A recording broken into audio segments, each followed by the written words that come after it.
Hello student, welcome back to Tapovan group of school. मैं ज्योति पटेल आज आपको स्टैंडर्ड 10th का सोशल साइंस का chapter number 11 India water resources का पार्ट 2 समझाने जा रही हूँ। तो आज के हमारे जो न्यू टॉपिक्स होंगे उसके बारे में हम समझेंगे। तो चलते हैं हमारे न्यू टॉपिक के ऊपर। तो आज के हमारे जो लर्निंग ऑब्जेक्टिव्स हैं वो कौन से हैं देखते हैं। तो पहला है एक्सप्लेन द इरिगेशन फैसिलिटी, दूसरा है distribution of area under irrigation, तीसरा है वाटर यूजर एंड क्राइसिस, उसके बाद है फोर्थ इम्पॉर्टेंट ऑफ वाटर, फिर उसके बाद है fifth management of water resources, फिर उसके बाद है sixth conservation of water resources. तो चलिए हम अपने स्टार्ट करते हैं first distribution of area under irrigation पे। तो पहला है इंट्रोडक्शन से बात करेंगे।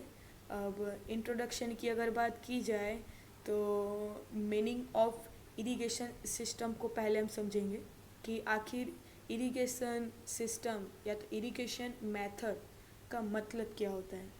तो जानते हैं, चलिए स्टार्ट करते हैं। The process of watering the crops is called irrigation. अब एक प्रोसेस होती है कि जिसके अंदर जो क्रॉप्स होते हैं उन क्रॉप्स के ऊपर पानी का छिड़काव या तो पानी की फैसिलिटी जो दी जाती है उसको इरिगेशन बोलते हैं। अब ये इरिगेशन की फैसिलिटी हर एक जगह अलग अलग होती हैं। अब जैसे coastal district in Andhra Pradesh की बात हो रही है, या तो डेल्टा रीजन ऑफ गोदावरी की बात हो रही है, या तो कृष्णा रिवर के पास की कोई रीजन की बात हो, या तो महानदी डेल्टा इन ओडिशा की बात हो, या तो कावेरी डेल्टा इन तमिलनाडु की बात हो रही हो, या पंजाब है, या हरियाणा हुआ, या तो वेस्टर्न उत्तर प्रदेश हुआ है। इन सभी स्टेट के इरिगेशन की जो फैसिलिटी है, जो इरिगेशन की जो मेथड है वो अलग अलग है, क्योंकि हर एक स्टेट जो होता है वहाँ पे इरिगेशन की फैसिलिटी अलग अलग होती है।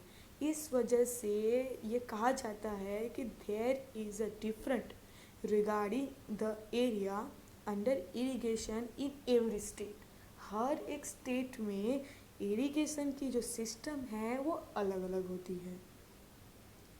तो अब हम इस दो पिक्चर्स की बात करेंगे कि आप देख सकते हो कि किस तरह से इरिगेशन की सिस्टम यहाँ पे अडॉप्ट की है। यहाँ पे अगर आप देख सकते हैं शावर की तरह है जो पानी को स्प्रेड कर रहा है, और साथ ही साथ ये बहुत ही ज़्यादा फेमस मेथड है। नाउ करंटली सबसे ज़्यादा यही जो ड्रॉप सिस्टम होता है, जो स्पेकल सिस्टम होती है इरिगेशन के अंदर, ये सबसे ज़्यादा इस मेथड का यूज़ करंटली फार्मर्स कर रहे हैं।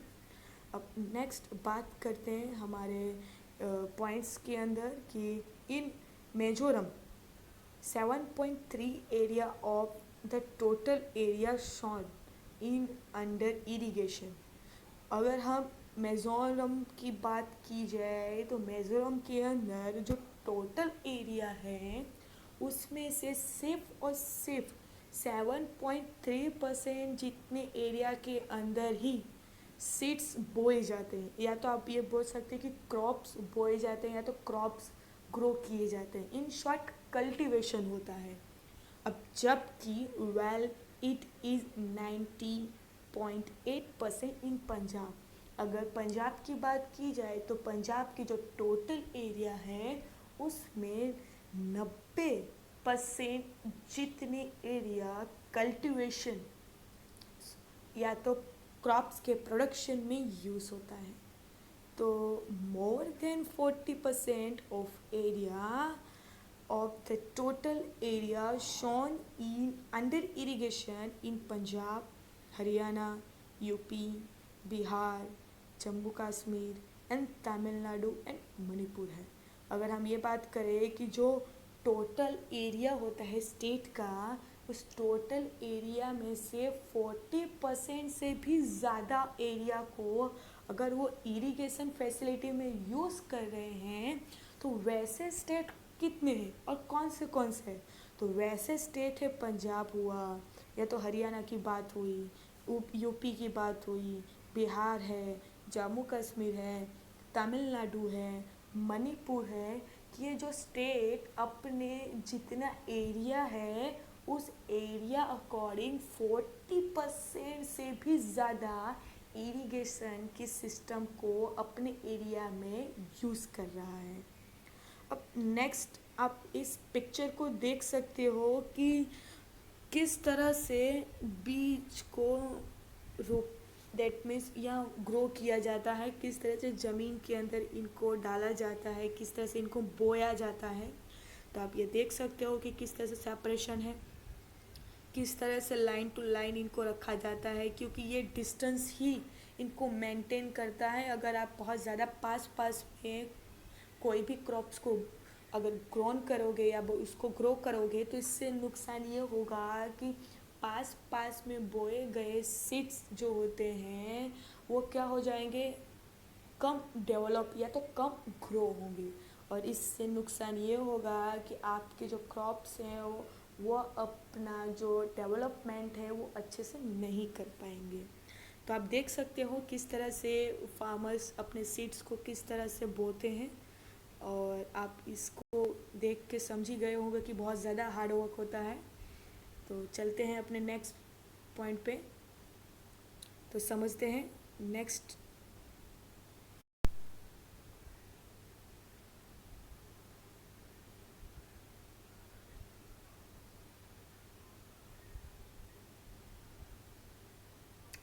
वाटर क्राइसिस नेक्स्ट पॉइंट हमारा बहुत ज़्यादा इम्पॉर्टेंट पॉइंट है, क्योंकि ये जो प्रॉब्लम है वो सिर्फ हमारे कंट्री की नहीं सारे कंट्री की है। अब वाटर क्राइसिस मतलब जल संकट। अब पानी की कौन सी समस्या हो सकती है, या तो पानी पे कौन सा संकट हो सकता है। जनरली हमारे माइंड में बहुत सारे ऐसे क्वेश्चंस आ रहे हैं, तो हम सीखते हैं कौन से संकट या तो कौन सी प्रॉब्लम्स फेस होती हैं वाटर को।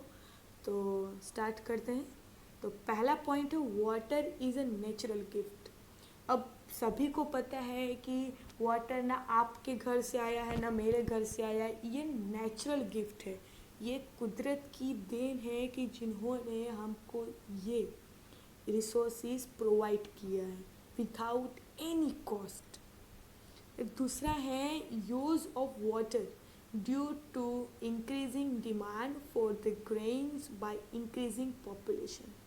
अब ये एक नेगेटिव है पॉइंट, क्योंकि इसमें आप देख सकते हो कि वाटर का जो यूज़ है वो दिन प्रतिदिन बढ़ रहा है। अब क्यों बढ़ रहा है, क्योंकि जो ग्रेन्स होती हैं जो अनाज होती हैं उनका डिमांड बढ़ रहा है। अब उनका डिमांड क्यों बढ़ रहा है, उनका डिमांड इसलिए बढ़ रहा है क्योंकि हमारी पॉपुलेशन बढ़ रही है। अब ये आप शॉर्ट में बोल सकते हो कि आने वाली जो फ्यूचर जनरेशन्स हैं या तो जो करंटली जो पॉपुलेशन है उन पॉपुलेशन की वजह से जो इंक्रीज़ हो रहा हमारा जो जन्म दर है उन जन्म दर की वजह से जो डिमांड होती है खाने पीने की उनकी बढ़ रही है। अब increase the demand for a grain, तो as compare due to the water supply और water use is also increasing। अगर चीज़ की डिमांड बढ़ रही है तो वो चीज़ किस चीज़ से बनती है उसकी भी डिमांड बढ़ेगी, और ऐसी कोई भी चीज़ नहीं है कि जिसके अंदर वाटर का यूज़ ना होता हो। अगर आप कोई सॉफ्ट ड्रिंक की बात कर रहे हो या तो कोई खाने पीने की चीज़ों की बात कर रहे हो, इन सभी में पानी का यूज़ होता है। अगर पॉपुलेशन बढ़ रही है तो उनके खाने पीने की चीज़ें भी बढ़ेंगी और साथ साथ में पानी का यूज़ भी बढ़ेगा। नेक्स्ट है टू ग्रो कैश क्रॉप्स। अब फार्मर्स जनरली अगर कैश क्रॉप्स का ग्रो करती हैं तो इसके वजह से भी पानी का यूज़ सबसे ज़्यादा होता है। और आपको मैं बता दूं कि जो कैश क्रॉप्स होती हैं वो जनरली ऐसे क्रॉप्स होते हैं कि जिसके अंदर फार्मर अपने फ़ायदे के लिए ग्रो करता है और जिसकी वो क्रॉप्स की सेलिंग मार्केट में करता है, उन क्रॉप्स को कैश क्रॉप्स बोला जाता है। और ये कैश क्रॉप्स जितना ज़्यादा प्रोडक्शन करेगा उतना ज़्यादा पानी का यूज़ होगा और उतना ही प्रॉब्लम होगा। इंक्रीजिंग अर्बनाइजेशन, अब देखते हो कि आपको पता ही है कि जब शहरीकरण हो रहा है, अब इन शहरीकरण की वजह से ही जितना पानी का यूज़ होता है उससे थोड़ा कई ज़्यादा पानी का यूज़ हो रहा है। तो इंक्रीजिंग अर्बनाइजेशन की अगर इंक्रीजिंग हो रही है तो साथ ही साथ पानी का यूज़ भी उसके साथ क्या हो रहा है, बढ़ रहा है। नेक्स्ट है चेंजिंग लाइफस्टाइल ऑफ पीपल, लोगों की लाइफस्टाइल चेंज होने की वजह से भी पानी का यूज़ बढ़ रहा है। अब जैसे एक एग्जांपल आपको बोलूँ तो आज करंटली लोग क्या कर रहे हैं, जैसे स्विमिंग पूल का यूज़ कर रहे हैं। तो कुछ लोग होते हैं कि कुछ लोगों के लिए स्विमिंग पूल के अंदर बहुत सारा पानी को स्टोर किया जाता है, उसका यूज़ किया जाता है। और पानी का यूज़ लोग अपने लाइफस्टाइल के अंदर क्या करें, चेंजेस करें। हर एक घर के अंदर एक स्विमिंग पूल हो रहा है, तो इस पानी का यूज़ क्या हुआ, थोड़े से एंटरटेनमेंट के लिए वो पानी का वेस्ट कर रहे हैं। नेक्स्ट है inequality in the local distribution are challenges to human interests.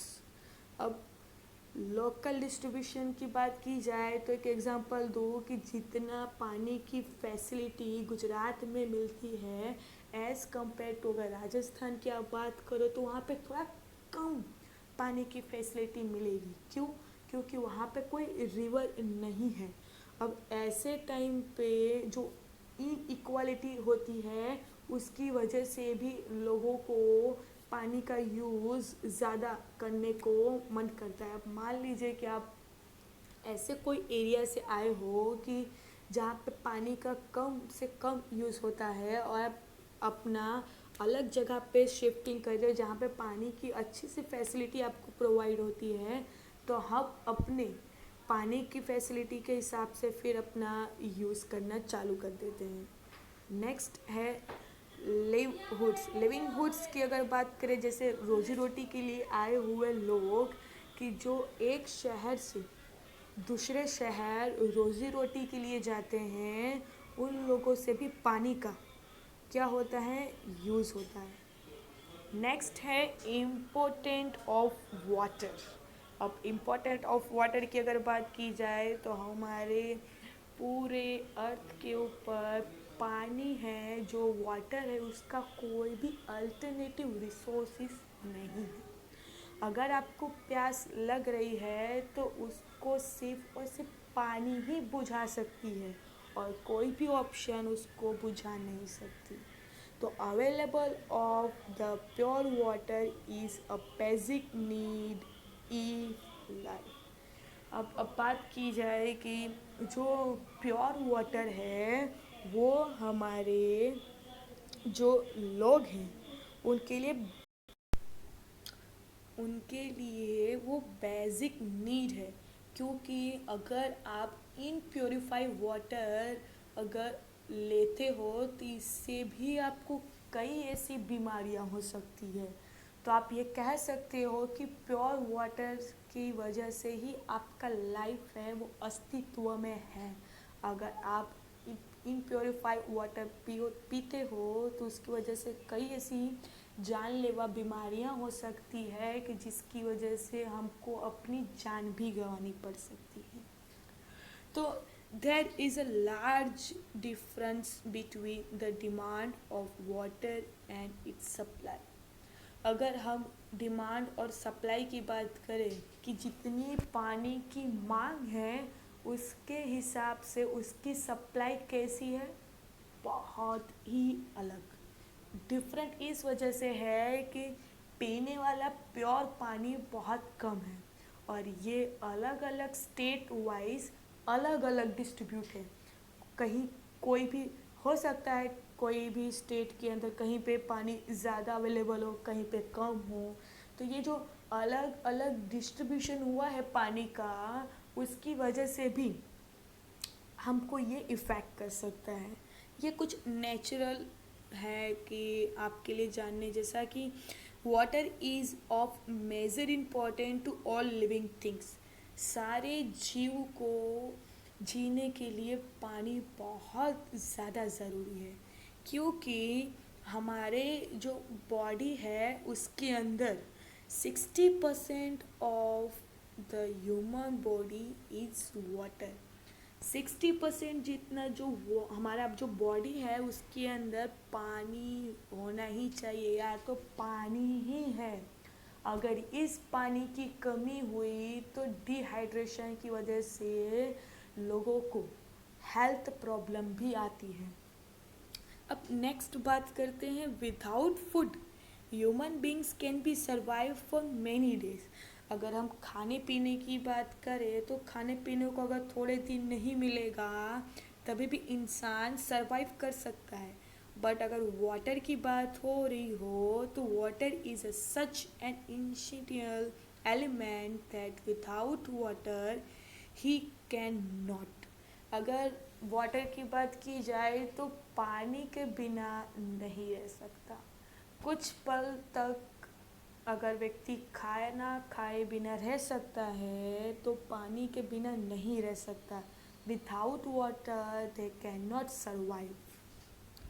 The drinking water should be a totally clean, pure, and free of any disease causing a miscrops, and that's why it should be properly treated and disinfected before using it for a drinking purpose.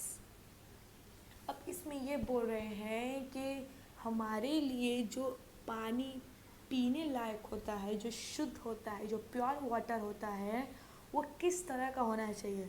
तो पहला point दिया है कि भाई filtrate होना चाहिए, उसके अंदर कोई भी जीव या कीटाणु नहीं होने चाहिए, प्योरीफाई होना चाहिए, क्लीन होना चाहिए, कोई भी डिसीज़ नहीं होनी चाहिए उसकी वजह से। और ऐसे पानी को अगर आप लेते हो पीने के लिए तो वो प्योर वाटर हुआ। तो हम इस प्योर वाटर से हमने ये जाना कि कितने परसेंट जितना वाटर हमारे बॉडी में होता है, और साथ ही साथ ये समझा कि विदाउट वाटर हम सरवाइव नहीं कर सकते। अब हमारा जो नेक्स्ट पॉइंट है वो है वाटर क्राइसिस। अब वाटर क्राइसिस की अगर बात की जाए तो कौन से वाटर के क्राइसिस हो रहे हैं, तो पहला है there is a sewerage shortage of drinking water in about 8% of town. अगर नगर के हिसाब से देखा जाए तो हर एक जो पीने लायक पानी होता है वो सिर्फ और सिर्फ 8% ही नगर के लोगों को मिलता है। तो आप ये सोच सकते हो कि विलेज के लोगों को कितना मिलता होगा। नेक्स्ट है हमारा कि it needs to be done to provide clean drinkable water to about 50% of village of the country. अगर हम अपनी नीड के हिसाब से अगर बात करें तो टोटल 50% ऑफ विलेज हैं पूरे देश के अंदर कि जिनको सिर्फ और सिर्फ अच्छा पानी मिलता है। और थर्ड पॉइंट है 2/3 of agriculture region still depend on rain water. ये जो मैं पॉइंट्स आपको बता रही हूँ ये क्या है, खतरा है हमारे लिए, एक खतरे की घंटी, क्योंकि वाटर के वजह से क्या क्या प्रॉब्लम हो सकती है और उसके बारे में हम इमेजिन भी नहीं कर सकते। तो आप ये सोच सकते हो कि 2/3% इतने लोग हैं एग्रीकल्चर के कि जो बारिश पे डिपेंडेड है, उनके पास ऐसी कोई भी इरिगेशन की फैसिलिटी नहीं है। फोर्थ नंबर का है it recent time ground water level had gone down due to more water is used by tubewell. अब आपने जनरली अपने गांव में ट्यूबवेल तो देखा ही होगा कि किस तरह से ट्यूबवेल एक मोटर के साथ कनेक्टेड होता है। जैसे ही मोटर चलता है ग्राउंड के अंदर जो वाटर होता है वो तुरंत ही उस ट्यूबवेल से बाहर आता है और वो आपकी इरिगेशन की फैसिलिटी, जो इरिगेशन की मेथड है उसमें यूज़ होता है। बट नाउ करंटली हम इस ट्यूबवेल का इस तरह से यूज़ कर रहे हैं कि ये जो अंडरग्राउंड वाटर है वो अंडरग्राउंड वाटर और भी डीपली चला गया है, मतलब और अंदर गहरे चला गया है। फिफ्थ नंबर का है the country facing problem regarding reduction in the quality of water. Currently अगर हम अपने देश की बात करें तो हमारे देश के अंदर कई ऐसे लोग हैं कि जिनको अच्छी क्वालिटी का वाटर, मतलब साफ पानी पीने को नहीं मिलता। आप सोच सकते हो कि ऐसी भी प्रॉब्लम्स हमारे देश में आज भी हो रही है। 6 नंबर का है agriculture water is use industry in uncontrollable quantity. अब एग्रीकल्चर वाटर है या इंडस्ट्री है वो किस तरह से अपने पानी का यूज़ करती है उसके बारे में बताया है, क्योंकि यूज ऑफ अमाउंट बहुत ज़्यादा लेवल का जो अमाउंट का वाटर होता है उसका यूज़ इंडस्ट्री सबसे ज़्यादा अपने प्रोडक्शन में कर रहा है। अनकाउंटेबल अनकंट्रोलेबल बहुत ज़्यादा क्वांटिटी के अंदर पानी का अगर यूज़ किया जाएगा तो इससे ये होगा कि पानी के खतरे की घंटी बजेगी, क्योंकि पीने लायक और प्योर पानी हमारे इंडिया के अंदर 1% भी नहीं है। सॉरी, इंडिया नहीं, पूरे वर्ल्ड की बात कर रही हूँ। 1% भी साफ पानी, ड्रिंकेबल पानी पूरे वर्ल्ड पे, इस धरती पे नहीं है, जबकि 71% जितना अर्थ पूरा वाटर से है। वो वाटर खारा, मतलब नमक वाला है। पीने वाला पानी तो 1% भी नहीं है। अगर ऐसी सिचुएशन में हम अगर मन के हिसाब से पानी का यूज़ करेंगे तो आने वाले फ्यूचर के अंदर पानी के रिलेटेड बहुत सारे प्रॉब्लम्स निकल सकते हैं। तो हमारे जो लास्ट पॉइंट है 7th नंबर का, उसके बारे में देखते हैं। The main source of water pollution are polluted water of domestic uses and industry. अब जो पानी का जो यूज़ हो रहा है वो पानी की यूज़ आज के लिविंग ऑर्गेनिज्म के हर एक प्राणी कर रहा है। अब इस लोगों के बीच में जो सबसे ज़्यादा पानी का यूज़ कर रहा है वो है इंसान, और इन इंसानों के अंदर सबसे ज़्यादा वेस्ट और पॉल्यूटेड पानी कहाँ हो रहा है? डोमेस्टिक पर्पस में जो पानी यूज़ होता है वो, और दूसरा इंडस्ट्री। तो आप ये बोल सकते हो कि डोमेस्टिक पर्पस के यूज़ करने वाले लोग, दैट मीन्स डोमेस्टिक पर्पस और इंडस्ट्रियल पर्पस में सबसे ज़्यादा वाटर पॉल्यूशन होता है। नेक्स्ट है मैनेजमेंट एंड कंजर्वेशन। अब आपने सीखा कि किस तरह से पानी के रिलेटेड बहुत सारे खतरे मिल सकते हैं।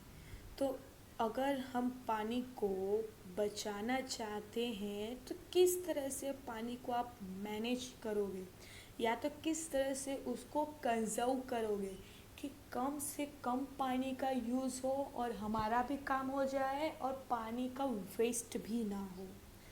तो चलो बात करते हैं। We know available usable water is limited quantity.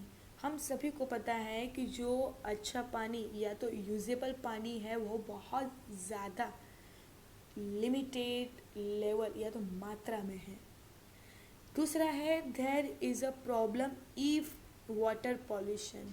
और आप सभी को पता है कि अगर पानी का ज़्यादा यूज़ होगा तो वाटर पॉल्यूशन भी होगा, और वाटर पॉल्यूशन की वजह से काफ़ी नुकसान हो सकता है हमें। थर्ड पॉइंट है that's why it is necessary to use the water economically and conserve the available water. और इस वजह से कि हमको पता है कि अगर ज़्यादा पानी का यूज़ होगा तो ज़्यादा वाटर पॉल्यूशन होगा, तो उसको रोकने के लिए हम क्या कर सकते हैं? इसको रोकने के लिए हम इकोनॉमिकली उन पानी का एक बेस एक कंजर्व या तो अवेलेबल वाटर का एक प्लानिंग कर सकते हैं। अब फोर्थ है, water is such a resource which is directly use living organism. अब जितने भी रिसोर्सेज हैं पूरे हम सभी को पता है कि पूरे अर्थ पे जितने भी लिविंग ऑर्गेनिज्म हैं वो लिविंग ऑर्गेनिज्म को जीने के लिए पानी बहुत ज़्यादा इम्पॉर्टेंट है। Without water they can not survive. Fifth number का पॉइंट है, the maintenance of water resources is known as a water conservation. चलो इससे ये पता चल गया कि कंजर्वेशन का मतलब क्या है। तो कंजर्वेशन का सिंपल मतलब है कि जहाँ पे वाटर का रिसोर्सेस है उसको अगर हम मेंटेन करें और उसको अगर स्टोर करें और जितना हो उतना ही यूज़ करें, तो ये हुआ conservation of water. Six number का पॉइंट है, water is a natural resources. और आप सभी को पता है, मुझे भी पता है कि जो वाटर है वो नेचुरल रिसोर्सेज है। इसी के साथ आज का हमारा जो वीडियो है वो कंप्लीट हुआ। सो मिलते हैं नेक्स्ट वीडियो के साथ, जो हमारा पार्ट 3 होगा और लास्ट होगा।